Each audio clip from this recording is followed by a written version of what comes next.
فضيلة الشيخ، هل الدخان الناتج من احتراق خشب أو حطب أو نحو ذلك يفطر الصائم؟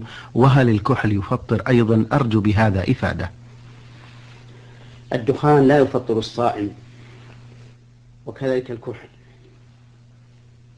فإنه لا يفطر الصائم ولو وصل إلى حلقه طعم الكحل، فإنه لا يضر على القول الراجح من أقوال أهل العلم الذي اختاره شيخ الإسلام ابن تيمية رحمه الله، وذلك لأن هذا الكحل ليس أكلا ولا شربا ولا بمعنى الأكل والشرب، والعين ليست منفذا معتادا ينفذ منه الطعام والشراب إلى الجسم.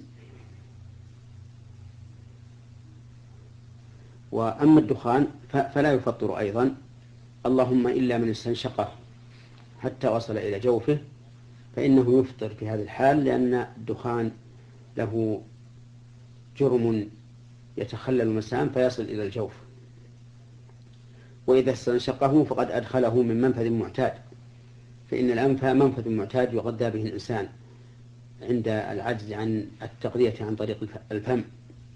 ولهذا قال النبي عليه الصلاة والسلام للقيط بن صبرة: أسبغ الوضوء وخلل بين الأصابع وبالغ في الاستنشاق إلا أن تكون صائما.